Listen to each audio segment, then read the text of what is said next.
1990 साल जो इतिहास के पन्नों में काला अध्याय बन गया। और वो लोग जो कहते हैं कि कश्मीर फाइल्स जैसी फिल्में काल्पनिक हैं या 1990 का कश्मीरी पंडितों का नरसंहार बढ़ा चढ़ाकर दिखाया गया है, क्या वे इन हकीकतों को झूठ कहने की हिम्मत रखते हैं? जब कश्मीर की घाटियों में सैकड़ों मासूम कश्मीरी पंडितों की टारगेट किलिंग की गई, जब हजारों परिवारों को अपने ही देश में शरणार्थी बना दिया गया, इन नामों को याद रखो। ये कोई काल्पनिक पात्र नहीं, बल्कि भारत के नागरिक, हमारे अपने लोग थे।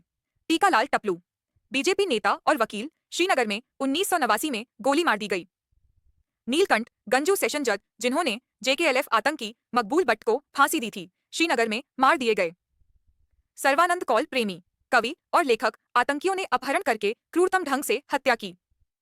लस्सा कौल दूरदर्शन, श्रीनगर के निदेशक, गोलियों से भून डाले गए। सतीश टिक्कू, युवा व्यवसायी, सरेआम हत्या। गिरिजा टिक्कू, स्कूल टीचर, जिनके साथ गैंगरेप किया गया और दरांती से काटकर निर्ममता से मारा गया। बलकृष्ण गंजू, खुफिया अधिकारी, पत्नी को भी प्रताड़ित किया गया। किरण बाला, शिक्षिका, जिनके साथ बर्बरता की गई। और ये केवल कुछ नाम हैं। बहुत से लोगों के नाम दर्ज नहीं हुए, कुछ अपहरण के बाद कभी लौटे ही नहीं, कुछ के कागजात जानबूझकर नष्ट कर दिए गए। ये भी सुनो, अनिल बख्शी, रविंद्र हांगरू, शीलाजी हांगरू, ओंकारनाथ, वीरेंद्र भट्ट, रोशनलाल, ललिता कौल, रवि टिक्कू, कई बच्चे, महिलाएं, जिनका इतिहास में कोई नाम तक नहीं, लेकिन उन परिवारों की आंखें आज भी नम हैं। अगर तुम कहते हो ये मनगढ़ंत है, तो आज के बंगाल को देखकर बोलो, कौन मार रहा है अब? जब तुम कहते हो कि मुगलों ने क्या ही किया होगा, याद रखना, उनसे तुम्हें बचाने वाले वीर अब इस धरती पर नहीं हैं। तो सोचो, देखो और समझो कि असली खतरा कहां से है। ये आवाज सिर्फ अतीत की नहीं, बल्कि आज की चेतावनी है, क्योंकि अगर आज भी नहीं जागे, तो कल इतिहास खुद को फिर दोहराएगा। ये वीडियो उन लोगों के लिए है जो खुद को सेक्युलर कहते हैं, और उन लोगों के लिए भी जो ऐसे सोच को समर्थन देते हैं। जब सामने वाला खुद कहता है कि हम तुम्हारे जैसे नहीं हैं, हमारे लिए हिंदू धर्म और उसके लोग दुश्मन हैं, जिन्हें मारने से ही जन्नत मिलेगी, तो तुम अब भी उन्हें मासूम कहते हो। तो सुनो, यह है उनकी सच्चाई। बिना किसी कारण हिंदुओं पर एक बार फिर से हमला किया गया है। इस वक्त की बड़ी खबर आप तक पहुंचा रहे हैं।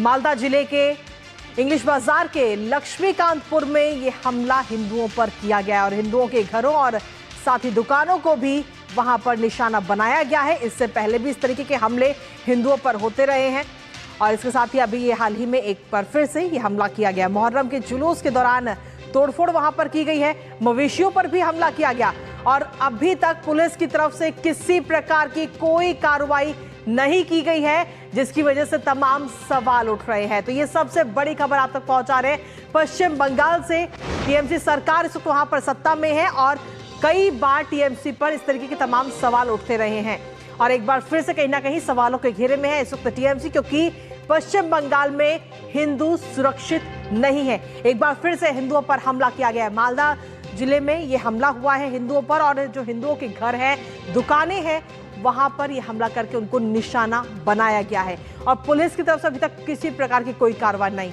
मुहर्रम का ये जुलूस निकाला जा रहा था और इसी दौरान घरों में और हिंदुओं की जो दुकानें हैं वहां पर ये तोड़फोड़ की गई। यहां तक कि आप समझिए कि मवेशी जो हैं, जो जानवर हैं, उन तक को भी नहीं बख्शा गया, उन पर भी ये हमला किया गया है। और पुलिस की तरफ से रिप्लाई ये ना कि अभी तक किसी प्रकार की कोई कार्रवाई पश्चिम बंगाल पुलिस ने नहीं की है। आइए आपको तस्वीरें दिखाते हैं इस पूरे हमले की जो इस वक्त सामने आई हैं। तो ये तस्वीरें इस वक्त आपको दिखा रहे हैं हिंदुओं पर जो हमले हुए उसके बाद में ये उनकी चोट के निशान इस वक्त और किस तरीके से मुहर्रम के जुलूस के दौरान ये हमला किया गया। हिंदुओं के जो घर हैं और उनकी दुकानें हैं, मवेशी हैं, उनको निशाना बनाया गया है। तो इन तस्वीरों को दिखा रहे हैं हम आपको और तस्वीरों के जरिए आप साफ तौर पर समझ सकते हैं इस वक्त जो लोग इस हमले में पीड़ित हैं वो अपनी चोट दिखाते हुए भी नजर आ रहे हैं कि किस तरीके से उन पर ये हमला किया गया है। लेकिन सवाल यहाँ पर ये उठता है कि अभी तक पुलिस की तरफ से किसी प्रकार की कोई कार्रवाई नहीं की गई इस पूरे मामले में। हालांकि इससे पहले भी ये कोई पहली बार नहीं है जब पश्चिम बंगाल में हिंदुओं पर इस तरीके का हमला किया गया हो। इससे पहले भी आपको याद होगा कि जब एक साथ एक जगह पर 3-4 घरों को निशाना बनाया गया था, महिलाओं के साथ बदतमीजी की गई थी और जो पुरुष थे उनको जला दिया गया था। तो इस तरीके के मामले एक बार फिर से ये हमले का मामला सामने आया है हिंदुओं पर, जिससे ये साफ होता है कि पश्चिम बंगाल में हिंदू सुरक्षित नहीं है और इसको लेकर तमाम सवाल टीएमसी पर भी खड़े होते रहे हैं लगातार। और अब एक बार फिर से टीएमसी, क्योंकि इस वक्त पश्चिम बंगाल में टीएमसी सत्ता में है और एक बार फिर से टीएमसी सवालों के घेरे में। हमारे साथ हमारे सहयोगी प्रसन्नजीत इस वक्त जुड़ रहे हैं ताजा अपडेट के लिए, सीधा उनका रुख करेंगे। प्रसन्नजीत, क्या कुछ ताजा अपडेट है आपके पास में इस पूरे मामले को लेकर के? क्योंकि जिस तरीके से पहली बार नहीं है जब पश्चिम बंगाल से इस तरीके की तस्वीरें सामने आई हो, अब एक बार फिर से ये तस्वीरें, और सवाल पुलिस पर और सरकार पर।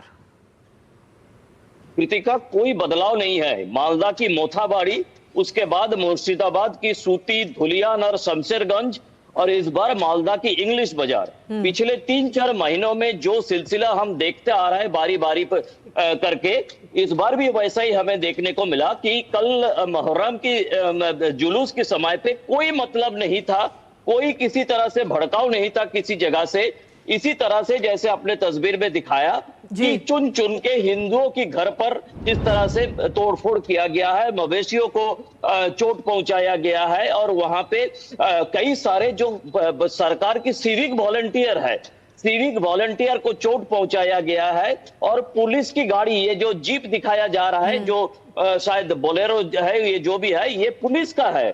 इस पुलिस की जीप के ऊपर भी या बोलेरो के ऊपर भी तोड़फोड़ गया है, लेकिन उसके बाद भी कोई अभी तक कार्रवाई नहीं किया गया।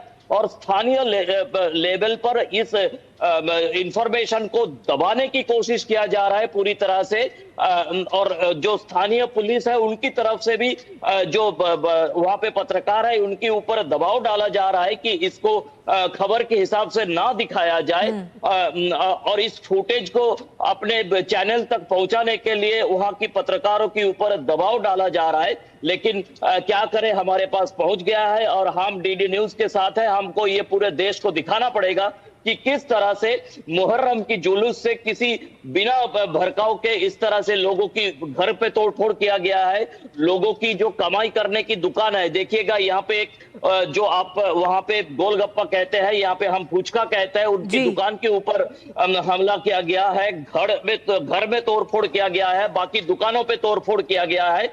मतलब सेम और एकदम टिपिकल गेम प्लान है जो हम मालदा की मोथाबाड़ी में देखे थे, जो हम मुर्शिदाबाद की सूती, धुलियान और शमशेरगंज में देखे हैं, और वो हम अभी ये मालदा की इंग्लिश बाजार में हमें देखने को मिला है। कृतिका, प्रसन्नजीत, आखिर इन हमलों के पीछे क्या वजह आप मानते हैं? क्या हिंदुओं को वहां पर चुन चुन कर निशाना बनाया जा रहा है और वहां से जल्द ताकि हिंदू जो है पश्चिम बंगाल छोड़ दें, ये कोशिश है? बिल्कुल बिल्कुल। देखिए, ये बात मैं पहले से ही कई बार कह चुका हूं कि जिस तरह से किसी जगह पर अगर हिंदुओं का जो पॉपुलेशन है उनका परसेंटेज अगर कम है, तो उस जगह पे इन लोगों को पूरी तरह से बेघर करके उस जगह को पूरी तरह से वहां का डेमोग्राफी बदल करने की। मोथाबारी में भी हिंदुओं की संख्या 20% के आसपास, और शमशेरगंज, धुलियान और सूती में भी जहां पे इस तरह की घटना घटी, वहां पे भी हिंदुओं की संख्या 20-25% के आसपास। और यहाँ पे भी जिस जगह पे इंग्लिश बाजार की जिस जगह पे इस तरह की घटना घटी, वहां पे भी हिंदुओं की संख्या कम है। तो जिस जगह पर हिंदुओं की संख्या कम है, वहां पे इस तरह की बिना किसी भड़काव के इस तरह की घटना, और पुलिस का पूरी तरह से चुप रहने की मौका, मतलब हो सकता है कि वो पूरी तरह से जो सरकार की एकदम ऊपर से है, वहां ऊपर से पुलिस को बताया गया है कि जब भी इस तरह की कोई घटना घटे तो आप चुपचाप रहेंगे, चाहे आपके ऊपर भी ना चोट आ जाए, फिर भी आप चुपचाप रहिए। क्योंकि यहाँ पे सिविक वॉलंटियर के ऊपर चोट आया है, यहाँ पे पुलिस की गाड़ी तोड़फोड़ किया गया है, लेकिन फिर भी पुलिस की तरफ से कोई एक्शन नहीं। तो मतलब आप समझ लीजिए, पिछले बार की तरह यहाँ पे भी पुलिस को बताया गया है कि आप कुछ भी हो जाए आपके साथ, आप देखते रहिएगा कि किस तरह से हिंदुओं को चुन चुन के वहां पे मारा जा रहा है। कृतिका, यानी कि कुल मिलाकर प्री प्लानिंग करके हिंदुओं को निशाना बनाया जा रहा है, लेकिन पुलिस सिर्फ मूक दर्शक बनी हुई है और किसी प्रकार की कोई कार्रवाई नहीं की जा रही। प्रसन्नजीत, बिल्कुल नहीं की जा रही है। और अभी करीब करीब आप मान लीजिए 24 घंटा होने जा रहा है। ये अगर कल शाम की जुलूस के बारे में हम बात कर रहे हैं, मतलब जब मुहर्रम की जुलूस कल शाम को निकाला गया था, और आज भी दोपहर ढल चुके हैं, शाम होने जा रहा है, तो अभी भी कोई कार्रवाई नहीं किया गया। और ऊपर से मैंने जो कह रहा था कि ये चैनल पर खबर ना हो, न्यूज़पेपर में खबर ना हो, इसके कारण जो डिस्ट्रिक्ट कॉरेस्पॉन्डेंट है उनके ऊपर एक दबाव डाला जा रहा है। कृतिका, बिल्कुल, यानी कि कुल मिलाकर जिस तरीके की खबरें सामने आ रही हैं, उन खबरों को दबाया जा रहा है, छिपाया जा रहा है। बहुत बहुत शुक्रिया प्रसन्नजीत, तमाम जानकारी और अपडेट्स। तो देखा, पर कोई भी इस गहरे विवाद पर बात नहीं कर रहा है। सभी को अपनी अपनी पड़ी है। हर रोज कितने ही बेकसूर मासूमों की जान जा रही है, पर उसके लिए कोई कुछ नहीं कर रहा है। पास्ट से लेकर अब तक कश्मीर घाटी की घटना से लेकर पहलगाम तक कोई इंसाफ नहीं मिला और अभी भी सब अपनी ही रोटियां सेके जा रहे हैं। कम से कम खुद के लिए तो जाग जाओ अब, हिंदुओं। बंद करो ये ड्रामा। क्या खून नहीं खोलता है तुम लोगों का? ये रील बनाना और नंगापन दिखाना बंद करो, वरना इतिहास फिर दोहराएगा खुद को। फिर देश में महिलाओं और बच्चों को गुलाम और सेक्स स्लेव्स बनाया जाएगा, पुरुषों को जिंदा जलाया जा रहा है और आगे भी होगा, और तुम्हारी आस्था को कुचला भी जाएगा। वर्तमान स्थिति में जो कुछ पश्चिम बंगाल और पूरे देश में हो रहा है, क्या तुम्हारी आंखें नहीं देख पा रही है? देश में हिंदू जलाए जा रहे हैं, उन पर अत्याचार हो रहा है और हम अभी भी अपनी दुनिया में मस्त है। क्यों? शायद ये लोग तुम नहीं हो जो मारे जा रहे हैं। ऐसी सोच बनाए जी रहे हो, लेकिन ये मत भूलो कि ये चिंगारी आज नहीं तो कल तुमको भी जलाएगी। और अगर खुद को बचाना चाहते हो तो जागो, जागो और एकजुट होकर देश के अंदर रहने वाले हिंदुओं की ताकत बनो। आवाज उठाओ, पूरे यूट्यूब और सोशल मीडिया में क्रांति की जंग छेड़ दो ताकि पूरी दुनिया सवाल करे और हिंदुओं को बचाया जा सके। जय हिंद, जय भारत।